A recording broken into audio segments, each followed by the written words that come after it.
All right. Ready to dive into some econometrics. Let's do it. I know. It sounds a little intimidating. It does. But honestly, this stuff is super fascinating once you peel back the layers. I agree. You've actually sent in some great material for this deep dive, a university-level econometrics syllabus, and some text excerpts. It's going to be fun. Yeah, it's really going to help us get a solid understanding of how we can use data to kind of unlock the secrets of economics. Exactly. So let's jump right in. Okay. What is econometrics? The syllabus defines it as using data to test economic theories. Right. But I'm hoping you can break that down a little further for us. Sure. So think of it this way. Economics is like this huge world of theories and ideas about how things work, how the world works. Yeah. And econometrics is like this toolkit, a set of methods and techniques that helps us take those theories and actually apply them to real stuff. Okay, so it's like economics meets, like data science. Yeah, exactly. I like that. We're analyzing data from the real world to see if those theories actually hold up. Right. And then we can use that information to make better decisions. I see. Okay, so then why a separate discipline? Why isn't economics already doing that using math and statistics? Yeah, no, it's a good question. Yeah. Economics does use math and statistics, but econometrics brings something special to the table. Okay. It's kind of a unique blend. We're not just crunching numbers. Right. We're really thinking about the economic meaning behind those numbers. Okay. It's kind of like being a detective, right? Yeah. We use the data Oh, I like that. to solve these economic mysteries. Yeah. But we always have to keep in mind the bigger picture of what those numbers are telling us about the story. Gotcha. So speaking of pictures, the syllabus actually lays out three main goals of econometrics: It does. analysis, policy making, and forecasting. Yeah, That sounds pretty ambitious. it is. Yeah. But let's break it down. Okay. Imagine you're a business owner and you're trying to see if your new marketing campaign is really helping your sales. Okay. Yeah. That's where econometrics comes in. It does. It helps you analyze how much you're spending on ads Okay. and how much money you're actually making. So it's about testing those assumptions and actually getting proof to back up our decisions. Absolutely. And then there's policy making. Okay. Governments use data Oh, of course. all the time to make decisions about taxes Right. or social programs or Yeah. all kinds of things. Yeah. Econometrics gives them tools to analyze what might happen Okay. if they make different policy choices. Interesting. So they can make, hopefully, smart decisions based on evidence Yeah. and not just guessing. So it's using data to drive actual change. Exactly. And then we have forecasting. Okay, forecasting. So what is that all about? Forecasting is about peering into the future, right? It's about predicting things like economic growth, Right. inflation, or even demand for a new product. Oh, wow. Yeah. By looking at historical trends and patterns, Right.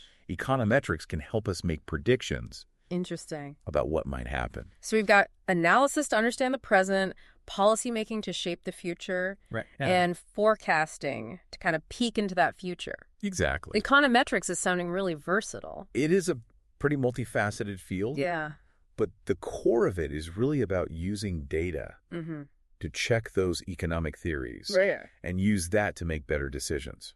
Now, I know the syllabus mentions something called regression analysis It does. as like the heart of econometrics. Yeah. What is that? So regression analysis, it's like our go-to tool Okay. to uncover the connections between different things in economics. We're talking about, how income affects spending, Right. how interest rates affect investment, Yeah. how much education you have affects your earning potential. Okay, so we're trying to figure out how one thing impacts another. But don't we have to be careful about assuming cause and effect? Because there could be other things going on, right? Oh, absolutely. Mm-hmm. And this is where econometrics gets really cool. Okay. It helps us distinguish between statistical relationships Okay. and what we call deterministic ones. Okay. A deterministic relationship is like following a recipe, right? Mm-hmm. You follow the steps, Yeah. you get the same outcome every single time. So it's completely predictable. Exactly. Like a scientific formula. Okay.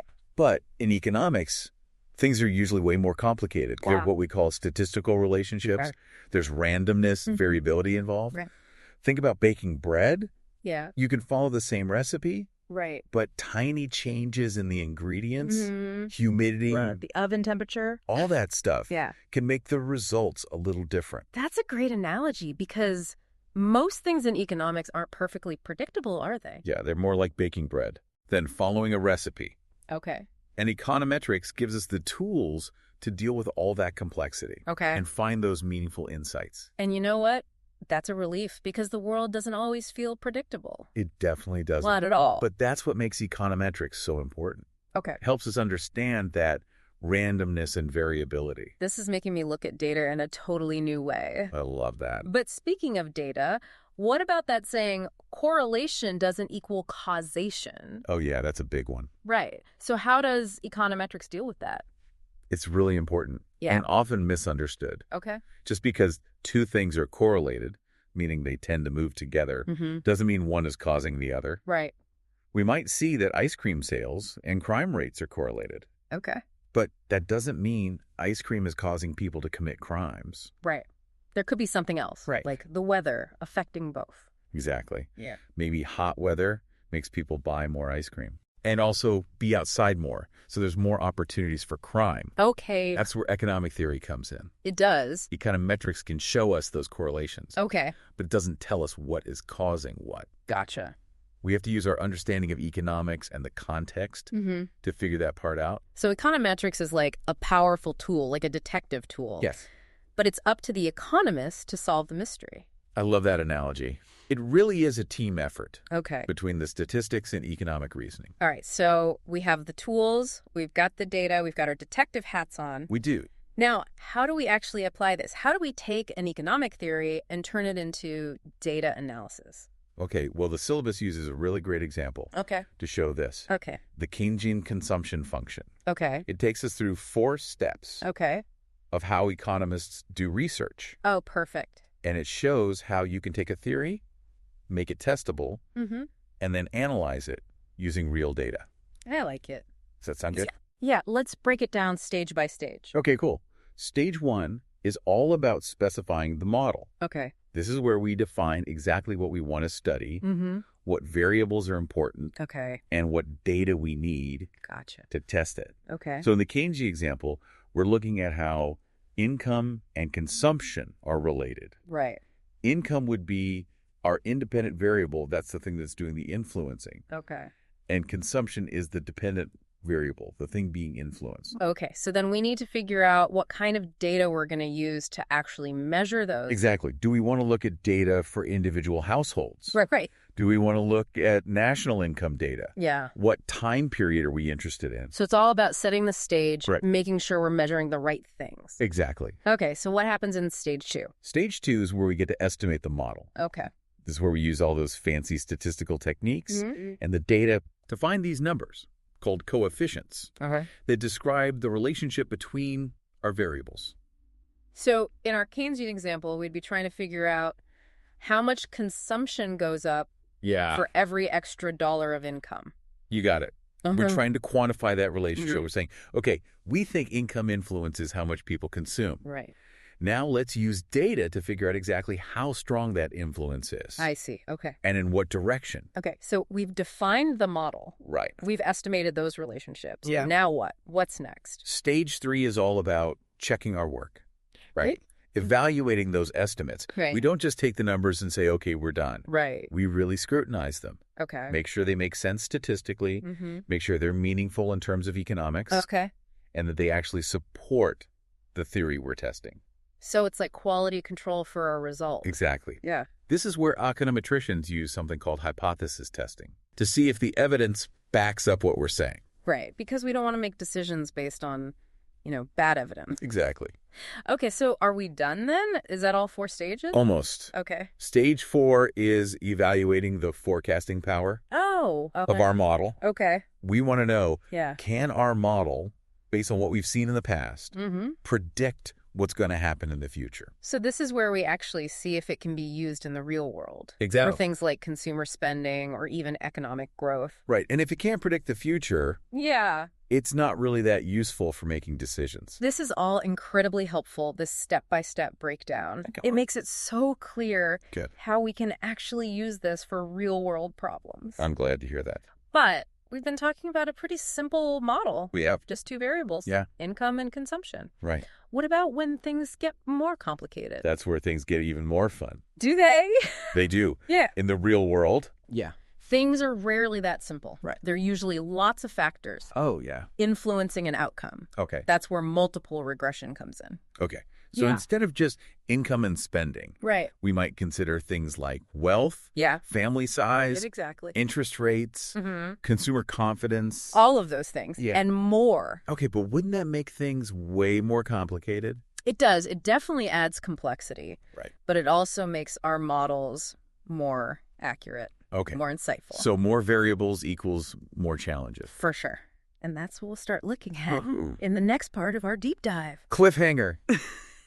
You've definitely got me hooked. Awesome. I can't wait to hear what kind of challenges await us in this world of multiple regression. Let's just say that things can get a little choppy when we start dealing with real-world data, Okay. but that's part of the adventure, right? I like it. Okay, so we've covered a lot of ground. We have. We've talked about the goals of econometrics, Mm-hmm. the tools, Yep. the general approach. Yeah, But you mentioned that things get a little bit trickier they do. when we move beyond those simple models into the real world. Right. So what kind of challenges are we talking about here? Well, imagine in a perfect world, Okay.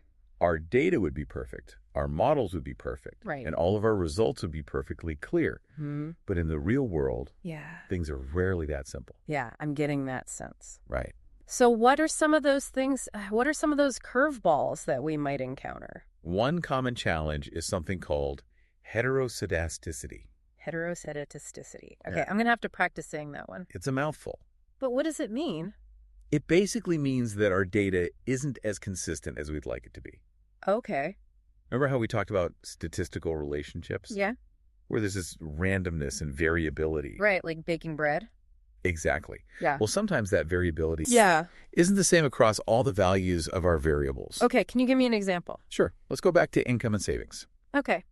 We might find that, households with lower incomes, Mm-hmm. they tend to have more predictable savings patterns. Okay. Maybe they're saving a certain percentage of their income, Mm-hmm. but as income goes up, Yeah. that variability in savings might also go up. Okay. Those higher income households have more money to play with, Right. so they have more flexibility in how much they save. So there's a wider spread of data points as income increases. Exactly. It's not a perfectly straight line. Right. That's heteroscedasticity. Heteroscedasticity. Okay. And it matters because it can mess with our results if we don't take it into account. Oh, really? Yeah, remember those confidence intervals we talked about? Mm-hmm. Well, heteroscedasticity can make them less reliable. I see. So if we don't recognize that variability in the data, Right. our results might be off. Exactly. Okay, so what can we do about it? Well, econometricians have come up with ways to deal with this. Okay, good. One approach is called weighted least squares. Weighted least squares. Yeah, or WLS for short. Yeah. And the idea is pretty intuitive. Okay, break it down for me. We give more weight to the data points that are more reliable Okay. and less weight to the ones that are, more all over the place. Okay. It's like if you're trying to estimate the average height Okay. of everyone in a room, Mm-hmm. if you have a couple of really tall people, Right. that might skew your average upwards. Right. It would. WLS would give less weight Okay. to those really tall people. Okay. So you get a more accurate estimate. So we're kind of adjusting for those outliers. Exactly. But how do we know how much weight to give each data point? Right. That's a good question. How do we do that? Well, in a perfect world, Mm-hmm. we'd know exactly how much each point varies. Right. And we could assign weights perfectly. Okay. But in the real world, we have to make some educated guesses based on what we know about the data Right. and the economic theory. So it's a bit of detective work Yeah, combined with some assumptions. exactly. For example, let's say we think the variance is proportional to the square of our explanatory variable. Okay. We can actually transform our model Okay. by dividing everything by that variable, Okay. and that can help stabilize things. So we're basically manipulating the data to account for this heteroscedasticity. We are. That's pretty cool. What other tricks do we have? Sometimes a simple transformation of the variable can do the trick, Okay. like taking the square root or the logarithm. Mm-hmm. It's like converting miles per hour to kilometers per hour. Okay. Same information, different scale. Gotcha. It helps make our models more robust.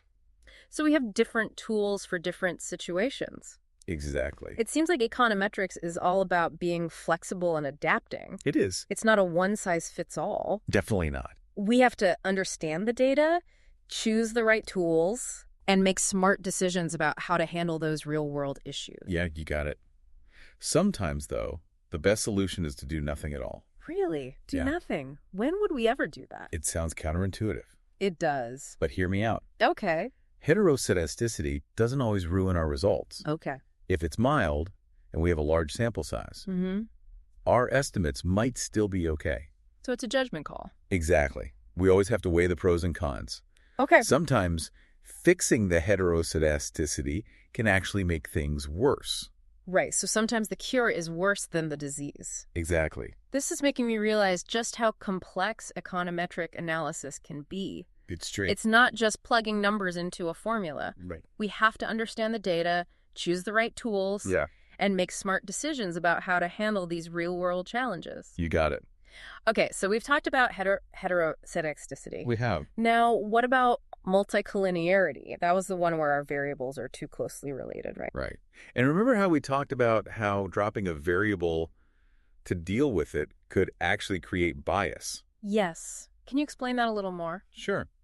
Let's say we're trying to understand what drives a company's stock price. Okay. We might include things like earnings per share, Right. revenue growth, Yeah. and debt-to-equity ratio. All important factors for investors. Exactly. But what if revenue growth and earnings per share are highly correlated? Meaning that when one goes up, the other tends to go up as well. Exactly. That's multicollinearity. Right. And it can make it hard to figure out Mm-hmm. the individual impact of each of those things. Right, because they're so intertwined. Exactly. Now, if we just drop one of those variables, say revenue growth, Yeah. we might be introducing bias into our model. Bias. How so? Well, by removing revenue growth, we're essentially saying it has no independent effect on the stock price, Okay. which might not be true. Right. It's possible that it does have its own impact separate from earnings per share, Okay. but by dropping it, we're ignoring that. So we're oversimplifying things. Right. And we could be biasing our estimates of the other variables. So we're skewing the results. Exactly. It's a trade-off. Right. Dropping a variable might reduce multicollinearity Mm-hmm. and make our estimates seem more stable, Okay. but it could also introduce bias. So how do we know what to do? Unfortunately, there's no easy answer. Okay. It depends on the situation, how bad the multicollinearity is, Right. and what our goal is Okay. if we just want to make predictions. Yeah. A little bias might not be a deal breaker. Okay. If we're trying to understand cause and effect, Right. then bias is a big problem. This is a lot to wrap my head around. It is. Econometrics is full of these trade-offs and tough decisions. Yeah. But that's what makes it so interesting. Okay. We have to think critically, weigh the options, Mm-hmm. consider the limitations of our data, Right. and make informed choices. So there's no autopilot? Yep.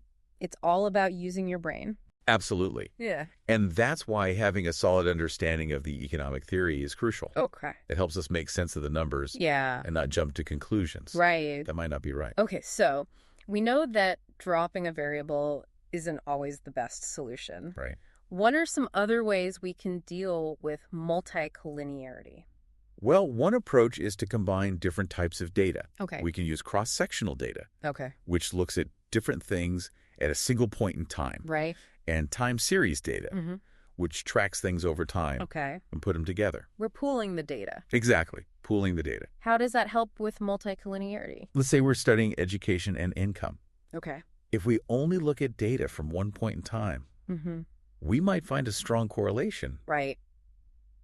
but that could be because of other things, Okay. like differences in cost of living Yeah. or job opportunities in different areas. So the correlation might not be telling the whole story. Exactly. By combining those different types of data, Yeah. we get a more complete picture. Yay. We're adding more variation to our data, Okay. which can help us separate those tangled variables. So it's about getting a more well-rounded perspective. Exactly. What other approaches do we have? Another powerful tool is variable transformation. Okay. Remember how we talked about transformations for heteroscedasticity? Yeah. Well, they can also help with multicollinearity. Okay. Remind me how those work. So let's say we have time series data on things like consumption, Hmm. income, Right. and wealth. Okay. These things tend to grow over time, which Right. can create multicollinearity. Because they're all moving in the same direction. Exactly. One way to reduce this is to use what we call first differences. Okay. Instead of using the original variables, Yeah. we look at the changes from one period to the next. So instead of looking at income, Right. we'd look at how much income changed each year. Exactly. Yeah. This often helps because while the levels might be correlated, Yeah. Mm-hmm. the changes might not be as much. Okay, so we're looking at the dynamics of the data Exactly. rather than just the static numbers. You got it. Interesting. Another common transformation is creating ratios. Okay. So instead of using consumption, income, and population separately, Mm-hmm. we might create variables like per capita consumption or the consumption-income ratio. So we're creating new variables that capture those relationships in a different way. Exactly. It's like repackaging the information It is. to get a clearer signal. You got it. And those new variables might be less collinear. Okay. But before we get too carried away with transforming things, Yeah. there's one more important point. Okay, what is it? Sometimes the best solution is the simplest one. Okay. Get more data. More data. Is that always an option? It's not always easy, Right. but it can be the most effective way. Okay. You see, multicollinearity is often just a problem with the sample. Okay. It might be bad in one sample, but not so bad in a different sample Right. with more data points. So sometimes the answer is just to get a bigger data set, to Yes. get a clearer picture. Right. Of course, that's not always possible. It's not, it can be expensive Yeah. and time consuming. But if we can get more data, Yeah. that can be a really powerful way to deal with multicollinearity. It can. This has been so eye-opening. Good. I'm realizing that econometrics isn't just about formulas and numbers. No, it's no. It's about judgment, critical thinking, Yeah. and even creativity Absolutely. to choose the right approach. It's a really cool blend of statistics and economics. It is. It's not about following a set of rules. Okay. It's about exploring data, testing those theories, and understanding how things work. I feel like I've really leveled up my data literacy skills. I love that. But before we declare ourselves econometrics masters, Okay. you said there's one more nuance to multicollinearity. I did. My brain is already full, but okay, tell me more. I know it's a lot, but this is important. Okay. We've been talking about how multicollinearity can be a problem. Right. But is it always a bad thing? Oh, that's interesting. I'm listening. So is multicollinearity always the econometrics villain? Or is there a time when it's not such a big deal? You're thinking like an econometrician. Oh. Yeah. You see, multicollinearity isn't always a bad thing. Okay. If our main goal is predicting things, then a little multicollinearity might not be a problem at all, Okay. even if those individual variable effects aren't statistically significant. Okay. If the overall model fits the data well, we can still use it to make predictions. So even if we can't perfectly tease apart the impact of each variable, Right. the model as a whole might still be good at predicting the outcome. Exactly. It's like a team effort, where the individual contributions are less important than the overall result. Yeah, think about predicting rainfall. Okay. You might use things like temperature, humidity, wind speed. These things are all probably correlated to some extent. Right. But as long as the model captures the overall patterns, it can still make good predictions. Okay, so that makes sense for predictions, but what if we want to understand the why, like the cause and effect between specific variables? Is multicollinearity more of a problem then? Absolutely. Okay. If we're trying to pinpoint the exact impact of each variable, like education has this specific effect on income, Right. multicollinearity makes that harder. Okay. It's hard to separate out the unique contribution of each variable. Yeah, because they're all tangled up together. Exactly. So in those cases, we have to be really careful about what our results are actually telling us, right? Yes. It's like trying to listen to a single instrument in an orchestra. Oh, that's a good one. It's hard to pick out one sound when everything is playing together. Right. This whole conversation is really driven home the point that econometrics is not just about plugging in numbers. It's not. It's about judgment, critical thinking, even a bit of creativity Yes. in choosing the right approach. It's a blend of statistical techniques and economic reasoning. Mm-hmm. It really is. And it's not a rigid set of rules. Okay. It's about exploring, testing, and ultimately understanding. This deep dive has been amazing. It's totally changed how I look at econometrics. Oh, I'm so glad. I'm walking away with a much better understanding of its power Good. and also a lot of respect for the challenges. It's been great exploring these ideas with you. Yeah, I'm happy you're feeling more confident about working with data. I am. Remember, econometrics isn't just about equations. Okay. It's a tool to understand the world. And we've only just scratched the surface of what it can do. There's so much more to learn. But before we go, you had one final thought for us. I did. About when the data doesn't support the theory. Yes. What happens then? Right. What does happen then? Does that mean the theory is wrong? Yeah. Not necessarily. Okay. I mean, we need to tweak the theory a bit. Okay. Or that we're missing some other important variables. Okay. Or maybe our data isn't perfect. Right. Or we picked the wrong model. So it's more like an invitation to dig deeper. Exactly. Question our assumptions, maybe come up with a new theory. Right. It's an opportunity, not a failure. To learn and understand even better. Exactly. Econometrics is all about learning and growing. Yeah. It's an ongoing process. This has been such an eye-opening conversation. I feel like I've gone from Econometrics 0 to, well, maybe not hero, but definitely more informed. Haha. I love it. It's all thanks to your expertise. It's been my pleasure. Remember, everyone, there's a whole world of data out there. There is. Keep asking questions. Stay curious. Yes. And never stop learning. That's the key. That's a perfect way to wrap up our econometric adventure. It has been an adventure. Until next time, keep those data fires burning. Bye, everyone.